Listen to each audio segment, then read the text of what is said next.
ಬಿಹಾರದ 243 ವಿಧಾನಸಭಾ ಕ್ಷೇತ್ರದ ಚುನಾವಣೆಯ ವಿಚಾರಕ್ಕೆ ಸಂಬಂಧಪಟ್ಟಂತೆ ಭಾರತೀಯ ಚುನಾವಣಾ ಆಯೋಗದ ಮುಖ್ಯ ಆಯುಕ್ತರಾದಂಥ ಜ್ಞಾನೇಶ್ ಕುಮಾರ್ ಅವರು ಸುದ್ದಿಗೋಷ್ಠಿಯನ್ನು ನಡೆಸ್ತಾ ಇದ್ರು. ನೋಡೋಣ ಬನ್ನಿ. भीतर वेबसाइट पर या ऐप पर मिल जाएंगे. इस चुनाव की विशेषता है ये slide. The entire election machinery of Bihar is just a call away.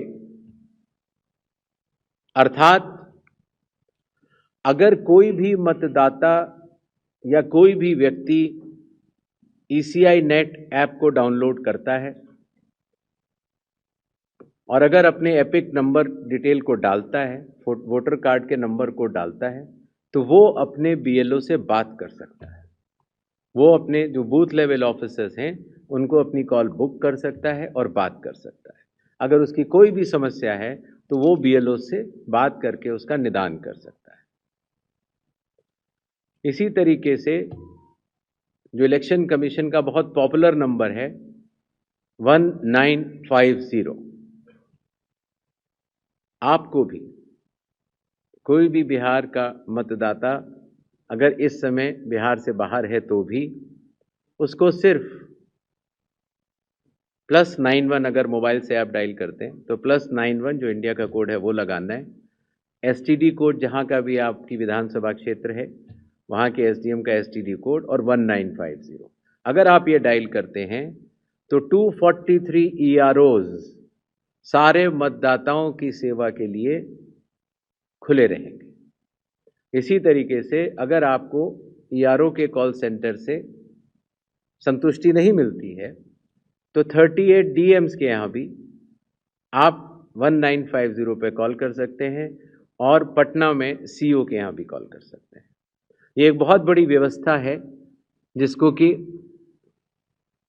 Logistically पूरा सही से बना दिया गया है और आशा है इस सुविधा के बाद शायद दुनिया का शायद ही ऐसा कोई चुनाव होगा जिसमें कि 90,712 BLOs, 243 EROs, 38 DEOs और CO स्वयं मतदाताओं के लिए किसी भी दिक्कत अगर उनको आ रही है या ग्रीवेंस है उसके लिए सचेत रहेंगे. नेक्स्ट. ये भी बिहार में पहली बार हो रहा है. पहले जो ऑब्जर्वर्स हम लगाते थे कुछ असेंबलीज को मिलाकर लगा देते थे, लेकिन अब 243 असेंबलीज में 243 जनरल ऑब्जर्वर्स होंगे जो कि विभिन्न राज्यों से वरिष्ठ IAS अधिकारी नामित किए गए हैं जो कि बिहार के रहने वाले नहीं हैं. इसी तरीके से जो लॉ एंड ऑर्डर के लिए जो पुलिस ऑब्जर्वर्स हैं वो हर जिले में एक होंगे और एक्सपेंडिचर ऑब्जर्वर्स को हम लोगों ने चुनाव आयोग ने कुछ असेंबलीज को मिला के नामित किया है. इन ऑब्जर्वर्स के फ़ोन नंबर भी और असेंबली किस असेंबली से हैं वो आपको ECI नेट पर भी मिल जाएंगे और वेबसाइट पर भी मिल जाएंगे, जिससे कि अगर कोई भी ऐसी बात है या शिकायत है तो आप इन ऑब्जर्वर्स को बतला सकते हैं. Observers of the election commission work as eyes and ears of the election commission. तो ये सुविधा भी इस चुनाव में हर असेंबली में मौजूद रहेगी. इस बार चुनाव आयोग टेक्नोलॉजी को भी बहुत बड़े तरीके से लीवरेज करना चाहता है. जैसे मैंने आपको पहले बताया कि ये अलग अलग ऐप्स होती थी, सी विजिल, जिसमें कि आप कोई भी MCC वायलेशन की शिकायत डाल सकते हैं.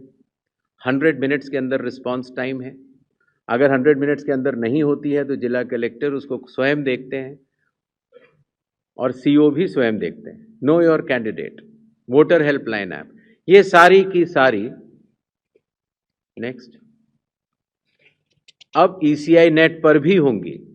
पुरानी सुविधा हमने हटाई नहीं है क्योंकि कई लोगों के पास पुरानी चीज़ें डाउनलोडेड हैं, बट अगर ECI नेट अगर आप डाउनलोड कर लेते हैं तो सारी एक जगह ये सुविधाएं आपको मिल जाएंगी. नेक्स्ट. बिहार के मतदाताओं की संख्या आपको कि उससे बड़े मतदाताओं की संख्या दुनिया के सिर्फ 10 या 11 देशों में ही है। बिहार के चुनाव आयोग मानता है कि मदर ऑफ ऑल इलेक्शंस है और इसीलिए हर लेवल पर, हर स्तर पर चुनावी कर्मियों की तैनाती है। पोलिंग पर्सनल लगभग 4.5 लाख, सेक्टर ऑफिसर्स लगभग 9.6,000, माइक्रो ऑब्जर्वर्स लगभग 17.8,000, micro observers for counting 4,800, counting official लगभग 28,000, पुलिस ऑफिशियल 2.5 लाख, और जहां पर भी आइडेंटिटी ऑफ वोटर्स का इशू आता है, सहायता देने के लिए आंगनवाड़ी सेविकास भी उपलब्ध रहेंगी और कुल मिलाकर 8.5 लाख चुनावी कर्मी बिहार विधानसभा के आम चुनाव 2025 में रहेंगे। अब मेरे ख्याल से तारीखों का ऐलान कर देना चाहिए। नेक्स्ट, बिहार के चुनाव 2 फेजेस में होंगे। पहले फेज के डेट गैजेट नोटिफिकेशन 10 तारीख को आएगा, दूसरे का 13 को। Last date of making nominations पहले फेज की 17 को होगी, दूसरे की 20 को। स्क्रूटनी 18 और 21। विड्रॉल की आखिरी तारीख 20 अक्टूबर और 23 अक्टूबर, और डेट ऑफ पोल 6 नवंबर थर्सडे और दूसरा 11 नवंबर ट्यूसडे। काउंटिंग 14 नवंबर को होगी और पूरी चुनावी प्रक्रिया 16 नवंबर तक समाप्त कर ली जाएगी। नेक्स्ट, जो बिहार के 38 जिले हैं उनको 2 भागों में बांटा गया है। जो आप पीला रंग देख रहे हैं वो फेज 1 है और जो आप गुलाबी रंग देख रहे हैं वो फेज 2 है। इसकी सॉफ्ट कॉपी आप सब लोग को दे दी जाएगी। नेक्स्ट, बिहार के आम चुनावों के साथ साथ 8 बाई इलेक्शंस भी होंगे। जम्मू कश्मीर के 2, बडगांव और नगरोटा। राजस्थान ನೋಡಿ, 2 ಹಂತದಲ್ಲಿ ಬಿಹಾರ ವಿಧಾನಸಭಾ ಚುನಾವಣೆ ನಡೆಯುತ್ತೆ. ನವೆಂಬರ್ 14ರಂದು ಬಿಹಾರ ಎಲೆಕ್ಷನ್ನ ರಿಸಲ್ಟ್ ಫಲಿತಾಂಶ ಬರುತ್ತೆ. ನವೆಂಬರ್ 6 ಫಸ್ಟ್ ಫೇಸ್ ಅಂದ್ರೆ 6ನೇ ತಾರೀಕೇನಿದೆ ಮೊದಲ ಹಂತದ ಚುನಾವಣೆ ನಡೆಯುತ್ತೆ.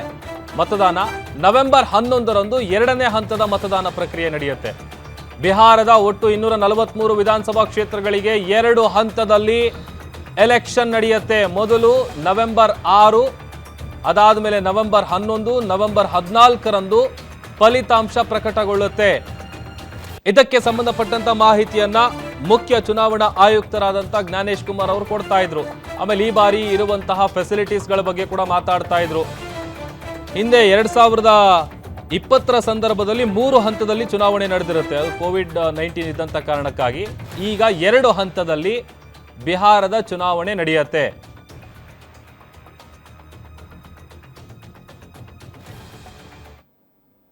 कृपया अपने पोलिंग स्टेशन के बारे में ECI नेट से जानकारी हासिल करें या 243 ಸದಸ್ಯ ಬಲದ ಬಿಹಾರ ವಿಧಾನಸಭೆಯ ಅಧಿಕಾರಾವಧಿ ಏನಿದೆ ನವೆಂಬರ್ 22ಕ್ಕೆ ಕೊನೆ ಆಗುತ್ತೆ. ಆಮೇಲೆ ಅಕ್ಟೋಬರ್ ಅಂತ್ಯದಲ್ಲಿ ಬಿಹಾರದಲ್ಲಿ ಒಂದು ಹಬ್ಬ ನಡೆಯುತ್ತೆ, ಛತ್ ಹಬ್ಬ ಅಂತ. ಅದು ಭಾಳ ಗ್ರ್ಯಾಂಡಾಗಿ ಸೆಲೆಬ್ರೇಟ್ ಮಾಡ್ತಾರೆ. ಆ ಸಂದರ್ಭದಲ್ಲಿ ಈ ಬೇರೆ ಬೇರೆ ಭಾಗದಲ್ಲಿ ಹೋಗಿ ಸೆಟ್ಲ್ ಆಗಿರೋಂಥವ್ರು ಎಲ್ಲರೂ ಕೂಡ ಹಬ್ಬಕ್ಕೆ ಅಂತೇಳಿ ಬರ್ತಾರೆ. ಹಾಗಾಗಿ ಆ ಹಬ್ಬ ಮುಗಿತಾ ಇದ್ದಂತೆಯೇ ಎಲೆಕ್ಷನ್ ಮಾಡಿದ್ರೆ ಒಳ್ಳೆಯದು ಅನ್ನುವಂಥ ನಿಟ್ಟಿನಲ್ಲಿ ಆಗ ಸಂದರ್ಭದಲ್ಲಿ ವೋಟಿಂಗ್ ನಂಬರ್ಸ್ ಕೂಡ ಜಾಸ್ತಿ ಆಗುತ್ತೆ, ಅಂದರೆ ಪರ್ಸೆಂಟೇಜ್ ಜಾಸ್ತಿ ಆಗುತ್ತೆ, ಮತದಾನ ಪ್ರಮಾಣ ಹೆಚ್ಚಾಗುವಂಥ ನಿಟ್ಟಿನಲ್ಲಿ ಚುನಾವಣಾ ಆಯೋಗವನ್ನು ರಾಜಕೀಯ ಪಕ್ಷಗಳು ಒತ್ತಾಯವನ್ನು ಮಾಡಿತ್ತು. ಆಮೇಲೆ ಒಂದು ಕಡೆ ಆಡಳಿತಾರೂಢ NDA ಏನಿದೆ ಒಂದೇ ಹಂತದ ಚುನಾವಣೆ ನಡೆಸಬೇಕು ಅಂತೇಳಿ ಮನವಿಯನ್ನು ಮಾಡಿಕೊಂಡಿತ್ತು. ಅದೊಂದು ಕಡೆ ವಿರೋಧ ಪಕ್ಷಗಳು ಬೇಡ 2 ಹಂತದಲ್ಲಿ ಚುನಾವಣೆ ನಡೆಸಬೇಕು ಅಂತ ಆಯೋಗಕ್ಕೆ ಮನವಿಯನ್ನು ಮಾಡಿಕೊಂಡಿತ್ತು. ಆ ಪ್ರಕಾರ ಈಗ 2 ಹಂತದಲ್ಲಿ ಚುನಾವಣೆ ನಡೆಯುತ್ತೆ. ಆಮೇಲೆ ನಾ ಹೇಳ್ತೀನಲ್ಲ 2020 ಸಂದರ್ಭದಲ್ಲಿ ಕೋವಿಡ್-19 ಮಹಾಮಾರಿ ಆತಂಕ ಇತ್ತಲ್ಲ, ಆ ಸಂದರ್ಭದಲ್ಲಿ ಬಿಹಾರ ವಿಧಾನಸಭಾ ಚುನಾವಣೆ 3 ಹಂತಗಳಲ್ಲಿ ನಡೆದಿರುತ್ತೆ. ಈಗ ಜ್ಞಾನೇಶ್ ಕುಮಾರ್ ಅವರು ಅದೇ ವಿಚಾರಕ್ಕೆ ಸಂಬಂಧಪಟ್ಟಂತೆ ಇನ್ಫಾರ್ಮೇಷನನ್ನು ಕೊಡ್ತಾ ಇದ್ರು. ಆಮೇಲೆ ಈ ಬಾರಿ ಚುನಾವಣೆಯಲ್ಲಿ ಮತದಾನದ ಸಂದರ್ಭದಲ್ಲಿ ಇರಬೇಕಾದಂಥ ಫೆಸಿಲಿಟೀಸ್ ಬಗ್ಗೆ, ಆಮೇಲೆ ಏನೇನು ಬದಲಾವಣೆ, ಆಮೇಲೆ ಈಗ ಪರಿಷ್ಕರಣೆ ಆಗಿರುವಂಥ ವಿಚಾರಕ್ಕೆ ಸಂಬಂಧಪಟ್ಟಂತೆ ಡೀಟೇಲ್ಸ್ ಕೂಡ ಹೇಳ್ತಾ ಇದ್ರು. ಈಗ ಒಟ್ಟು ಬಿಹಾರದಲ್ಲಿ 7.42 ಕೋಟಿ ಮತದಾರರಿದ್ದಾರೆ. ಅದರ ಜೊತೆಗೆ ಎಷ್ಟೆಷ್ಟು ಮತದಾರ ಅಂದರೆ 3.92 ಕೋಟಿ ಪುರುಷರು, 3.50 ಕೋಟಿ ಮಹಿಳಾ ಮತದಾರರು, ಅದರ ಜೊತೆಗೆ 1725 ತೃತೀಯ ಲಿಂಗ ಮತದಾರರು, 14 ಲಕ್ಷ ಹೊಸ ಮತದಾರರನ್ನು ಸೇರ್ಪಡೆ ಮಾಡಲಾಗಿದೆ. ಆಮೇಲೆ ಎಲ್ಲ ಮತಗಟ್ಟೆಗಳಲ್ಲೂ ಕೂಡ ಮತದಾರರಿಗೆ ಸೌಲಭ್ಯ, ಮಿನಿಮಮ್ ಫೆಸಿಲಿಟಿ ಅಂದರೆ ರ್ಯಾಂಪು, ಕುಡಿಯುವ ನೀರಿನ ವ್ಯವಸ್ಥೆ ಇದೆಲ್ಲವೂ ಕೂಡ ಇರುತ್ತೆ. ಆಮೇಲೆ ಹಿರಿಯ ಮತದಾರರಿಗೆ ಅಂದರೆ ಸೀನಿಯರ್ ಸಿಟಿಸನ್ಸ್ ಇರ್ತಾರಲ್ಲ, ಅವರಿಗೆಲ್ಲ ಹತ್ತೋದಕ್ಕೆ ಇಳಿದ ಕಷ್ಟ ಆಗಬಾರ್ದು ಅಂತೇಳಿ ನೆಲಮಾಳಿಗೆಯಲ್ಲೇ ಅವರಿಗೆ ವೋಟಿಂಗ್ಗೆ ಅವಕಾಶ ಇರುತ್ತೆ. ಅದರ ಜೊತೆಗೆ ಒಂದು ಮತಗಟ್ಟೆಯಲ್ಲಿ 1200 ಮತದಾರರ ಗುರಿಯನ್ನು ಇಟ್ಕೊಳ್ಳುವಂಥ ಕೆಲಸ ಕೂಡ ಈ ಬಾರಿ ಆಗಿದೆ. ಆಮೇಲೆ ಇನ್ನೊಂದಷ್ಟು ವಿಚಾರಗಳನ್ನು ಕೂಡ ಹೇಳ್ತಾ ಇದ್ರು.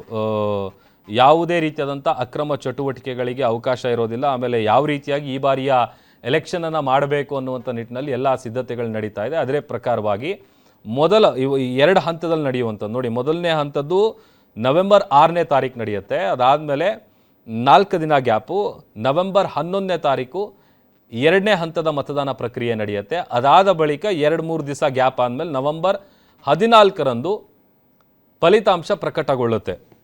ಇದು ಈ ಬಾರಿ ನಡೀತಾ ಇರುವಂತಹ ಬಿಹಾರದ 243 ವಿಧಾನಸಭಾ ಕ್ಷೇತ್ರಗಳಿಗೆ ಸಂಬಂಧಪಟ್ಟಂಥ ಚುನಾವಣೆಯ ದಿನಾಂಕ ಈಗ ಅನೌನ್ಸ್ ಆಗಿದೆ. ಸಹಜವಾಗಿ 2 ಹಂತದಲ್ಲಿ ನಾ ಹೇಳ್ತೀನಲ್ಲ, ಆಡಳಿತಾರೂಢ NDA ಏನಿದೆ ಒಂದೇ ಹಂತದಲ್ಲಿ ನಡಿಬೇಕು ಅನ್ನುವಂಥ ಮನವಿಯನ್ನು ಮಾಡ್ಕೊಂಡಿತ್ತು. ಬಟ್ ವಿರೋಧ ಪಕ್ಷಗಳು ಬೇಡ, 2 ಹಂತದಲ್ಲಿ ಚುನಾವಣೆ ನಡಿಬೇಕು ಅಂತ. ಹಿಂದೆ ನಡೆದಿದ್ದು 2020ಯಲ್ಲಿ 3 ಹಂತದ್ದು, ಈ ಬಾರಿ ನಡೀತಾ ಇರೋದು 2 ಹಂತದ್ದು. ಅದು ನವೆಂಬರ್ 6, ನವೆಂಬರ್ 11, ಅದಾದ ಬಳಿಕ ನವೆಂಬರ್ 14ರಂದು ಫಲಿತಾಂಶ ಪ್ರಕಟ ಆಗುತ್ತೆ.